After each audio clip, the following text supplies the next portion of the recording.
Alors je continue sur la question des prénoms bibliques à propos des prophètes et du tétragramme. Eliaou, Élie. En français, on n'entend pas très bien la finale. IE, dans la formule Jérémie, Isaïe et Élie, c'est en fin de compte Yaou, déformé, contracté, contrasté. Bon. Alors d'où vient ce mot Yaou? Yeshayahu, Eliaou, Yeremaou, qu'on n'a pas en français, qu'on a un peu plus en anglais, parce qu'en anglais, ils ont gardé la finale AH. Et nous, on a perdu le H et le A. Donc, c'est pas très sérieux. La transcription française n'est pas très valable. Pourquoi? Donc, Yahou, c'est le nom, c'est le tétragramme, c'est la prononciation du tétragramme. C'est Yahvé.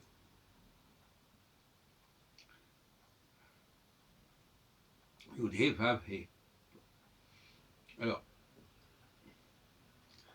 vous savez que le Vav en hébreu peut se prononcer aussi bien comme une consonne que comme une voyelle. Ça peut être soit un V, soit un ou un O. Alors, la question que vous pouvez poser, puisque ceux qui connaissent mes travaux savent que moi je dis que le nom de tétragramme c'est Yahoud.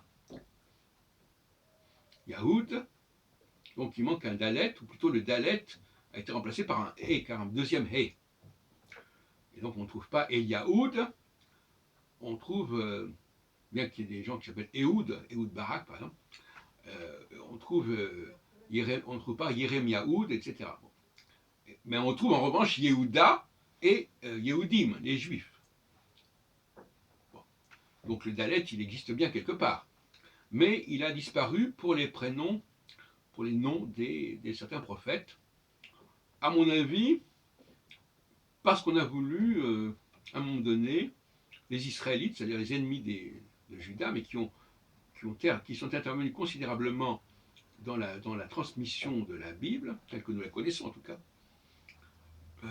ont voulu supprimer les Daleth pour qu'on ne fasse pas la relation avec les Yehudim, avec Jéhuda. Parce que ça aurait été trop beau de renforcer cette relation, puisque les Yehudim portent le nom de leur dieu, Yehuda, Yahoud. Alors Yahoud, ça veut dire quoi Yahoud? Alors, ça veut dire à la fois, on peut relier ça à la notion de remercier, hein, le Hodot, Toda, je remercie Dieu, il a été remercié, mais ça renvoie aussi à la 8e séphira, Hod, He, Vav, Dalet, qui est quand même, bon, alors, il n'y a pas le Yud, mais encore une fois, le Yud, c'est un marqueur, extérieur à la racine, quelque part. Hein. C'est le marqueur de la 3e personne du singulier masculin.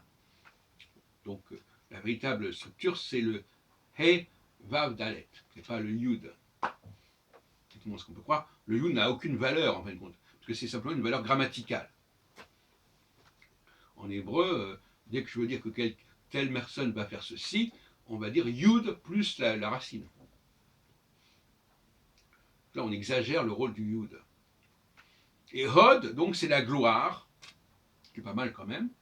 Donc, Yehoud, c'est celui qui a été glorifié, etc. On peut discuter là-dessus. En tout cas, c'est un ridouche, on peut dire. Enfin, je n'avais pas remarqué cela, je l'ai remarqué récemment, que dans le tétragramme restitué par mes soins, il y a Hod, qui est la 8e séphira.